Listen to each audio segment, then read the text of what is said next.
మన బాడీలో మెగ్నీషియం తగ్గిపోతే వచ్చే ప్రాబ్లమ్స్ ఏంటి? సిమ్టమ్స్ ఏ విధంగా ఉంటాయి? ఇది మీరు తెలుసుకోవాలంటే వీడియోని ఎండ్ వరకు వాచ్ చేయండి. మరిన్ని మోర్ హెల్త్ అప్డేట్స్ కోసం మన ఛానల్‌ని సబ్స్క్రైబ్ చేసుకోండి. సిమ్టమ్స్ ఏ విధంగా ఉంటాయంటే మజిల్ క్రాంప్స్, మజిల్స్ పెయిన్స్ అంటే కాళ్ళు, చేతులు బాడీలో గట్టిగా నొప్పి రావటము, నైట్ క్రాంప్స్ రావడం జరుగుతుంది. ఇంకా టైర్డ్‌నెస్, వీక్‌నెస్ చాలా నీరసంగాను, పని చేయడానికి కూడా ఎనర్జీ లేకపోవడము ఇట్లా జరుగుతుంది. ఇంకా హెడేకు, మైగ్రేన్ ఫ్రీక్వెంట్‌గా తలనొప్పి అనేది వస్తుంది. ఇంకా స్లీప్ ప్రాబ్లమ్స్ నిద్ర సరిగ్గా పట్టకపోవటము, మధ్య మధ్యలో మెలకువ రావటము జరుగుతుంది. హార్ట్ బీట్ ఫాస్ట్‌గాను, ఇర్రెగ్యులర్‌గాను ఉండటము అంటే హార్ట్ బీట్ అనేది దడదడగా కొట్టుకున్నట్లు అనిపించడం జరుగుతుంది.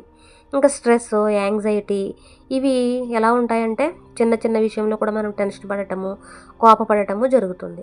అలాగే హ్యాండ్స్, లెగ్స్‌లో కూడా టింగ్లింగు, నమ్మనెస్ అంటే కాళ్ళు, చేతులు కూడా చాలా సున్నితంగా ఉన్నట్లు అనిపిస్తుంది. ఇంకా bone pain and joint pain ఇవి కూడా చాలా వీక్‌గా ఉన్నట్లు అనిపిస్తుంది. అలాగే పీరియడ్స్ ప్రాబ్లమ్స్ లేడీస్‌లో అయితే పీరియడ్స్ పెయిన్ ఎక్కువ ఉంటుంది. ఇర్రెగ్యులర్‌గా పీరియడ్స్ రావడం జరుగుతుంది.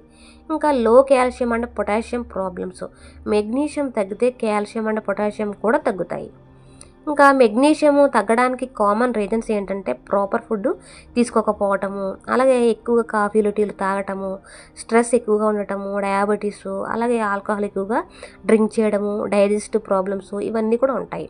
ఇంకా మెగ్నీషియం పెరగడానికి సింపుల్ ఫుడ్స్ ఏంటంటే బాదాము, కాజు, peanut, pumpkin seeds, sunflower seeds, అలాగే పాలకూర, బనానా, హోల్ గ్రెయిన్స్, ఇంకా డార్క్ చాక్లెట్ లిటిల్ బిట్ తీసుకుంటే సరిపోతుంది.